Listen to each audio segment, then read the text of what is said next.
Família linda da nossa querida Maçonaria Universal, seja bem-vindo aí o nosso canal Vamos Viver Maçonaria. Meus irmãos, meus amigos, para quem assistiu os dois últimos vídeos em relação ao tema Carta Constitutiva, né? O vídeo de sábado foi um vídeo mais improvisado, né? Mas o tema abordado da semana é Carta Constitutiva, ou carta patente, como você queira chamar. Esse vídeo de hoje é um vídeo que eu quero levar você a um questionamento. Eu quero que você, de fato, seja maçom, que você aprenda a tornar-se uma pessoa crítica e que você não aceite as coisas como te apresentam, ou seja filósofo. Um filósofo, ele não aceita as coisas em primeira instância, ele questiona, a não ser que o argumento em primeira instância seja um argumento altamente fundamentado e que não tenha espaço para uma correlata. Mas se haver um espaço para um contra-argumento, o maçom ele deve questionar. Mas o que acontece em maçonaria institucional, ou seja, principalmente nas maçonarias a qual eu vivenciava, Grande Oriente, Grande Loja, eu não sei as outras potências, mas na maçonaria a qual citei, é praticamente, eu não digo proibido, né? Mas há uma restrição de questionamento. Aliás, uma restrição de você não questionar, principalmente os aprendizes. O mestre maçom, ele é tão arrogante, tão prepotente, que se um aprendiz demonstrar um conhecimento de certas matérias apresentadas, eles não permitem que o aprendiz se externize de forma crítica. Ele tem que seguir aquela matéria determinada pelo ritual, né? Ele tem que seguir aquilo que o mestre quer ouvir. Ele não deixa o aprendiz usar a sua intuitividade. Aqueles que foram iniciados no rito de York, né? No rito de imulação, sabe do que eu estou falando? Você é induzido a apresentar ali trabalhos dentro do que está dentro do ritual das... como é que chama no ritual de York, rapaz? Das instruções, né? Aonde você tem que fazer um trabalho dentro daquilo que você viu e que te apresentaram. Você não pode fugir da matéria a qual te apresentaram, porque você será ignorado. Se você apresentar algo que não esteja ali, que os mestres não estão acostumados a escutar, eles vão ignorar você. Então, o que eu gostaria é que você fizesse valer, de fato, o que consiste em ser maçom. O maçom, ele, como diz a própria maçonaria, ele é um investigador constante da verdade por meio da investigação. Ele não pode aceitar algo determinado se não tiver dentro de uma exegese lógica, né? Então, o que eu quero aqui nesse vídeo é, de uma vez por toda, fazer com que você desmistifique o que foi te apresentado em relação a cartas constitutivas. E eu vou te apresentar um meio, um caminho, para que você possa ter argumento quando você se deparar com um ato de condicionamento. Quando o teu mestre maçom dizer que você só pode ser uma loja legalmente constituída se você tiver uma carta patente ou carta constitutiva. E eu vou te mostrar que tudo isso são afirmações infundadas.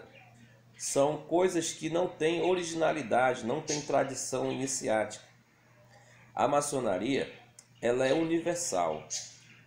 Ela não pode se afirmar dentro de uma tradição existencial, ou seja, algo que venha dar regularidade a ela por meio de documentos formalizados. Porque se assim fosse, ela perderia a sua tradição iniciática. Ela tiraria a liberdade de escola iniciática. O que ocorre é que a vida me deu oportunidades de viver outras escolas de tradições iniciáticas. Por exemplo, no candomblé, o candomblé ele é uma escola de tradição iniciática. Ele não exige dos seus adeptos originalidade por meio de formalidades escritas, mas sim de formalidade de origem iniciática. Por exemplo, quando todo babalorixá sabe que quando você vai no barracão e você já tem um certo respaldo, uma certa idade de axé, quando você vai ser apresentado em um barracão, dito, a tua apresentação dá toda a tua tradição iniciática, toda a tua originalidade. Por exemplo, muitas vezes eu era apresentado da seguinte forma: aqui está o babalorixá Jair Gomes, filho de Iraci Ana de Santana de Logum Edé, filho de Francisco de Xangô, bisneto de fulano de tal, tataraneto de fulano de tal, e assim consecutivamente. Eu dava praticamente as minhas 10 árvores genealógicas dos meus antepassados. Então eu estava dentro de uma tradição iniciática. Eu estava inserido dentro de uma árvore genealógica. Na maçonaria, como aspecto universal, ela também deve estar dentro dessa tradição. Por exemplo, eu posso aqui descrever simplesmente a minha genealogia única. Eu só sei que quem me iniciou foi o meu tio Amor, né? Foi meu tio Amor, mas eu não sei quem iniciou o meu tio. Era legal na maçonaria, como tradição iniciática, nós tivéssemos essa tradição, nós tivéssemos esse registro de iniciação, ou seja, quem iniciou quem iniciou fulano, e assim consecutivamente. Mas aí que tu tá falando essas coisas para que não estamos ainda conseguindo entender, mas você vai já entender. Então vamos lá. Olha só. O que te dizem em relação ao que consiste uma carta patente? Te fazem acreditar que é necessário para que uma loja tenha regularidade, ou seja, uma loja ela venha a existir, que ela possa praticar os seus rituais, é necessário que ela tenha uma carta patente ou carta constitutiva de uma potência maçônica já existente. Ou seja, a loja em si não tem vontade própria. A vontade dela está na vontade da potência maçônica. A partir do momento que uma loja ela não possua uma carta constitutiva de uma potência já existente, para os maçons, esses maçons dizem que aquela potência é espúria ou então irregular. Eu quero aqui fazer uma alusão ao momento que eu vivi em relação a essa questão de carta constitutiva. Eu trago aqui até a lembrança os meus irmãos da Templário da Luz. Foi uma loja, quando eu pedi o kit placê do Grande Oriente, eu tinha o intuito de fundar uma loja e juntamos alguns maçons, alguns irmãos, e nós fundamos a Templário da Luz, em uma visão mais altruísta, em uma visão mais fraterna, só que ocorreu várias informalidades, várias questões políticas e que não deu certo a essa vivência. Olha o que aconteceu. Nós fundamos essa loja sob os auspícios da grande loja do estado do Ceará, tentamos seguir todos os padrões que constituem uma loja segundo os padrões da instituição. Só que ocorreu um assunto político, que eu não vou entrar aqui no mérito, e que a loja já funcionando, a loja já vivenciando o seu trabalho ritualístico, e em um determinado momento, o grão-mestre resolveu desconstituir a loja. Entrou com um ato de intervenção. E a primeira coisa que ele pediu foi a sua carta constitutiva.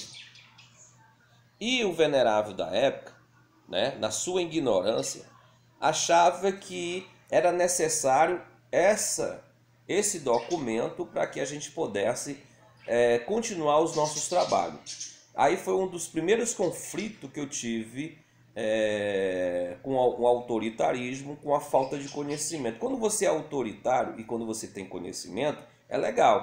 Mas quando você não tem conhecimento e quer fazer afirmações infundadas, aí foge totalmente da matéria. Então eu tentei mostrar para o venerável da época que a gente poderia continuar os nossos trabalhos ritualísticos de forma livre e independente, sem precisar de uma carta constitutiva de nenhuma potência, até o momento que, se nós resolvêssemos, nós poderíamos ir para um outro Oriente, ou seja, para o Grande Oriente ou para o Grande Oriente Independente, ou vivermos de forma independente.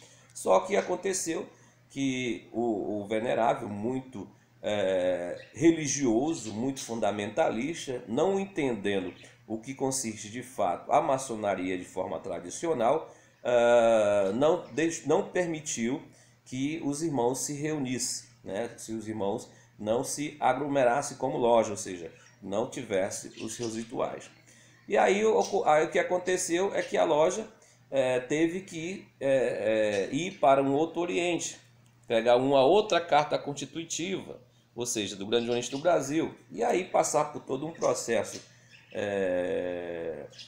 administrativo, onde tivemos que pagar uma quantia até razoável para o Grande Oriente do Brasil para poder termos essa parte burocrática que nada é verdade para uma maçonaria, uma loja existir.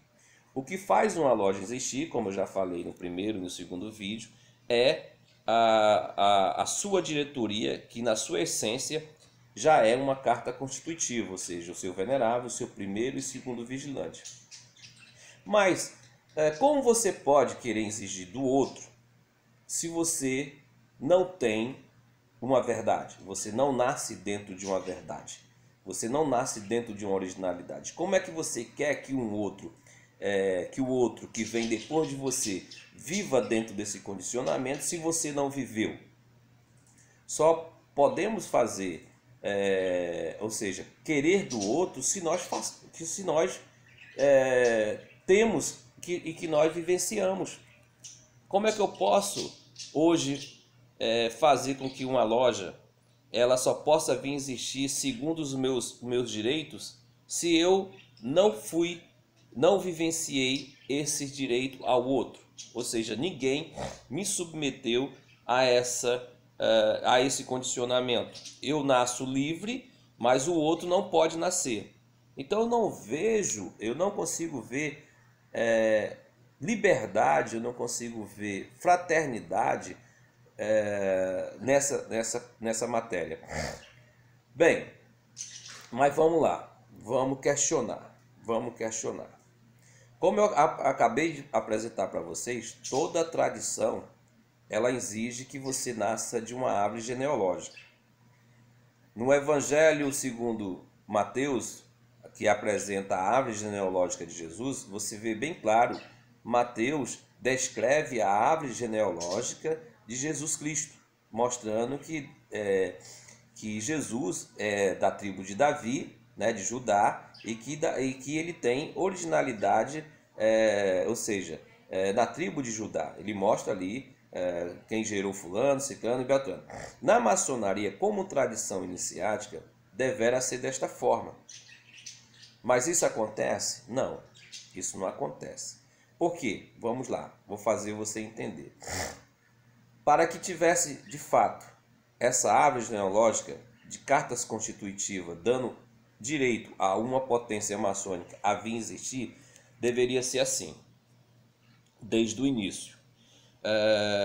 A partir do momento que a Grande Loja Unida da Inglaterra teve a sua formalidade institucional e que ela apresenta que toda a maçonaria universal deve estar dentro dessa árvore genealógica, então é necessário que todas as potências existentes no mundo esteja inserido nessa árvore genealógica.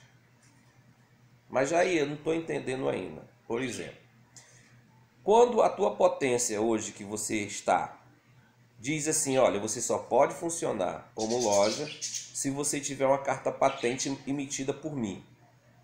Ele está fazendo uma afirmação a você, está dizendo que você só pode ser uma loja maçônica se ele te der uma carta patente. Então você faz a correlata, faz a recíproca. Mas espera aí, você está me condicionando, mas me responda uma coisa: quem foi que lhe deu a carta patente para você funcionar? Você está dentro de uma tradição maçônica? Você está dentro da árvore genealógica da Grande Loja Unida da Inglaterra, ou da França, ou dos Estados Unidos, ou seja de lá quem for?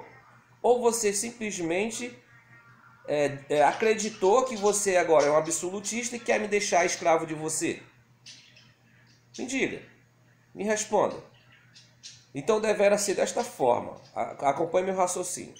Digamos que nós acreditamos que toda a maçonaria brasileira, o Grande Oriente do Brasil e as grandes lojas estaduais, elas estão dentro de uma árvore genealógica da Grande Loja Unida da Inglaterra. Não é isso que muitos YouTubers aqui no canal, aqui no YouTube, alguns canais maçônicos apresentam, que a Grande Oriente do Brasil, Grande Loja estão dentro dessa originalidade maçônica, estão dentro dessa gênese, não é verdade?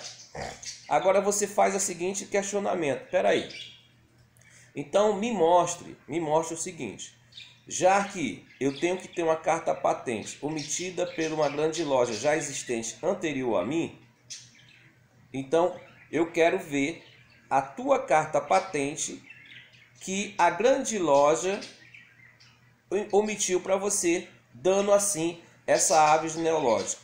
Mas, para deixar mais claro, deverá ser desta forma. Vamos partir do princípio que a Grande Loja Unida da Inglaterra seja a primeira loja. Então veio a existir uma segunda potência maçônica. Então a Grande Loja Unida da Inglaterra, ela tanto deu um incentivo para que aquela potência viesse a existir, como ela concedeu uma carta patente para aquela potência B. Não é verdade? Então a potência B recebeu a potência B recebeu uma carta patente da potência a potência C recebeu uma carta patente da potência B, a potência D recebeu uma carta patente da potência C e assim consecutivamente. Não é verdade? Não é isso que nos faz acreditar? Mas aí você pergunta, bem, quem foi que deu? Aonde está a prova? Eu quero a prova documentada dessa originalidade de cartas patentes omitida dentro dessa genealogia do Grande Oriente do Brasil. Eu quero todo o histórico do Grande Oriente do Brasil. Assim como eu te dei o histórico do meu nascimento dentro do Candomblé, assim como Mateus tentou, de certa forma, dar o histórico da genealogia de Jesus, assim como várias instituições tradicionais iniciáticas dão a sua genealogia, né? Tem um exemplo aqui muito interessante do livro dos Mormons, a religião mormon. Até faço aqui um agradecimento ao irmãozinho que acompanha meu canal, que ele é mormon, né? Ele vai gostar. Por exemplo, o Joseph Smith tenta apresentar uma genealogia de profetas até chegar até ele. Ou seja, o profeta ungiu fulano, outro profeta ungiu ciclano, até chegar à unção que Joseph Smith recebeu. Então isso, mesmo que não seja uma verdade absoluta, mas ele tentou apresentar uma genealogia. Então a maçonaria, como escola de tradição iniciática, ela devera ter essa genealogia. Ou seja, eu não sei quem foi,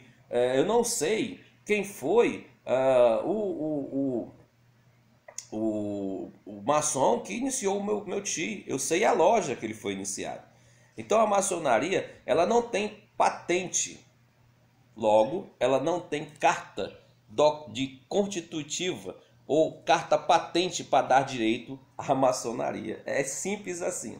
Isso aí é uma invenção de condicionamento, de escravidão, né? Porque fica impossível você dar a árvore genealógica da potência maçônica a qual você esteja inserido. Por exemplo, a grande loja, a carta patente da grande loja, a carta constitutiva da grande loja, ela recebeu de quem?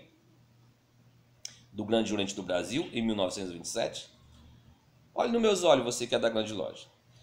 Ah, não, Jair. Aí o maçom ignorante, o maçom incauto, o maçom condicionado, o maçom que não quer acreditar que ele foi enganado, porque é mais fácil você viver em uma mentira do que você viver em uma verdade, porque viver na verdade vai exigir de você responsabilidade.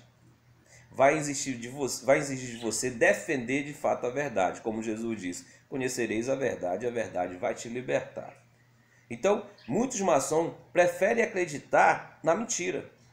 Então, o cara aqui da grande loja chega para mim, que foi atos de muitas discussões, de muito questionamento, né, em relação a essa matéria. O cara chegou para mim: não, Jair, quando eu mostrei defendendo a ideia de que a Templários da Luz poderia funcionar como loja regularmente constituída, porque ela tinha sua regularidade de origem, os maçons, todos que ali fundaram, eram maçons de tradição regular, e que nós não precisava de uma carta constitutiva de nenhuma potência maçônica para vir funcionar como loja, que a carta constitutiva nada mais é que, na sua essência, era o venerável mestre, o primeiro e segundo vigilante, mas o venerável altamente condicionado, sem nenhum conhecimento em relação à maçonaria, acreditava, né, queria acreditar que teria que ter uma carta constitutiva. Aí a gente questiona, diz: rapaz, quem foi que deu a carta constitutiva para que a grande loja viesse a existir? Aí o cara vem com uma falácia,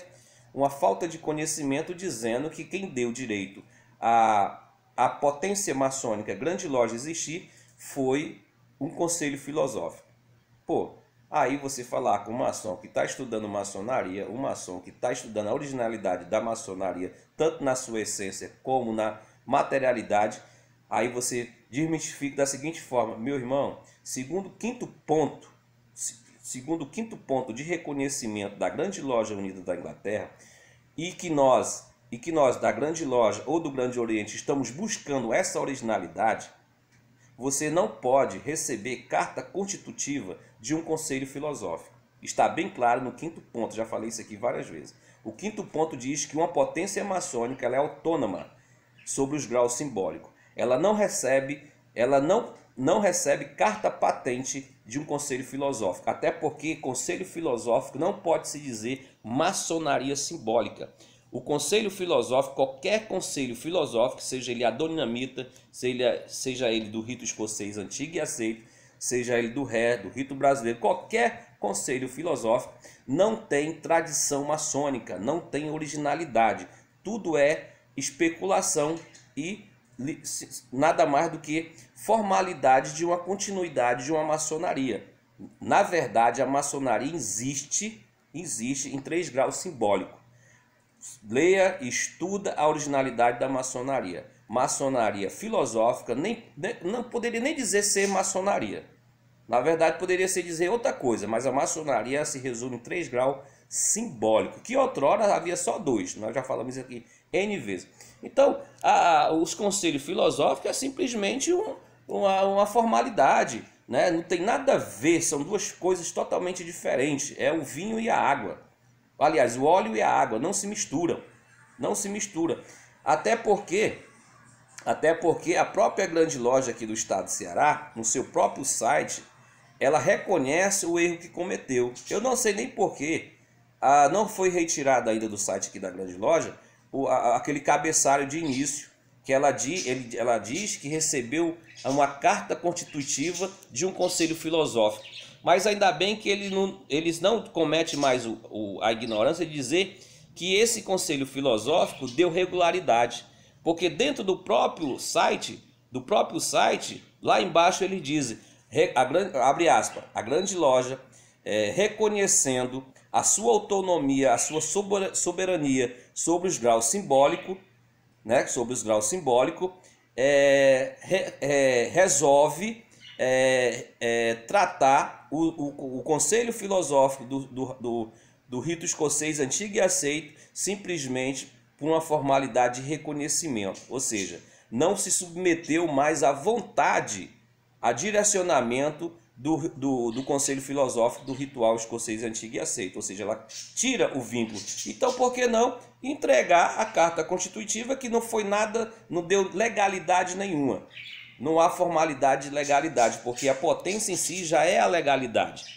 Porque a potência em si, a sua causa nada mais é do que uma loja constituída, legalmente constituída. As 3 lojas legalmente constituídas, com dentro da sua regularidade de origem, já em si uma carta constitutiva. Então, quem dá a carta constitutiva de legalidade para trabalhar dentro dos graus simbólicos, a potência nada mais é que a existência das três lojas. Eu não consigo entender que o efeito seja superior à causa. A causa sempre será superior ao efeito. Como é que meus filhos podem chegar para mim e dizer assim, pai, eu sou superior a você dentro da genealogia? Como se eu nasci primeiro? É lógico, isso é raciocínio lógico. Quem vem primeiro é superior ao efeito. Então, como a potência pode dizer que é superior às lojas que dão existência, às lojas que dão existência à potência? Então, se você entrar dentro dessa matéria de originalidade, de árvore genealógica, todos estão mentindo. Tanto o Grande Oriente está mentindo, como as grandes lojas estão mentindo. Ou seja, essa questão de carta constitutiva para dar direito à legalidade a uma loja vir existir é uma invenção, é um condicionamento das potências maçônicas que querem que você se torne escravo, condicionado pelo resto da tua vida. Agora é um direito seu viver dentro dessa escravidão voluntária, né? Ou não, né? Então, para que não haja mais questionamento, né? Para que não haja nenhum tipo de inverdade, era necessário para que o Grande Oriente ou as grandes lojas estaduais provasse a sua legalidade de origem, era mostrar o seu currículo genealógico. Ou seja, eu vou tratar aqui simplesmente da maçonaria brasileira, não vou ir muito longe não. Por exemplo, para que a grande loja mostrasse total legalidade na sua fundação e que ela esteja dentro da originalidade da maçonaria, segundo o que venderam para você, o que consiste carta constitutiva, era necessário que lá na fundação da grande loja, aqui do estado de Ceará, ou as grandes lojas nacionais, o Grande Oriente do Brasil tivesse concedido uma carta constitutiva ou carta patente para as grandes lojas recém-fundadas. Mas aí como é que tu vai dar uma carta patente, uma carta constitutiva para uma incisão, para uma briga, uma potência que nasce diante de uma incisão, de uma briga? Como é que tu vai dar uma carta patente? Ah, Jair, mas agora eles têm tratado de reconhecimento. Agora eu estou falando de tradição, eu estou falando de início, eu estou falando de gênese. Então, quer dizer, tira o teu direito, mas eles tiveram o direito. Tira o teu direito de ser uma loja independente, mas eles nasceram de forma independente, sem estar dentro dessa originalidade, e agora querem dizer para você que você só pode ser uma loja se eles conceder para você uma carta constitutiva. Veja a mentira onde você está metido. Veja a mentira aonde a gente estava metido. Então, mas dá para mudar o macro? Dá não. Não dá para mudar o macro. É uma mentira que está sendo repetida várias vezes como verdade, que hoje era uma verdade. Mas eu deixo aqui para você esse pensamento e que você questione, né? Me dê aí a sua árvore, Grande Oriente, me dê a árvore genealógica, me dê quem deu a carta constitutiva, quem foi o seu pai, digamos assim, quem foi os seus avós, quem foi os seus bisavós, em relação a essa matéria de cartas patentes. Agora, concordo plenamente quando você fala de tradição iniciática. Todo maçom, segundo a tradição iniciática, estão de fato dentro dessa genealogia. Agora, a gente não sabe quem foi de fato a nossa árvore genealógica. Eu só posso afirmar para você, nós que fomos iniciados no Grande Oriente do Brasil, na Grande Loja, e os irmãos que estão sendo iniciados conosco, e todos os irmãos que estão sendo iniciados dentro dessa maçonaria tradicional, que tange a sua gênese, a sua origem, são maçons, e aquele que passou pelo ritual de iniciação, onde recebeu os sinais e toques das palavras, são maçons e estão dentro dessa originalidade da maçonaria como tradição iniciática. Carta patente ou carta constitutiva são simplesmente forma de condicionar você e de escravizar você.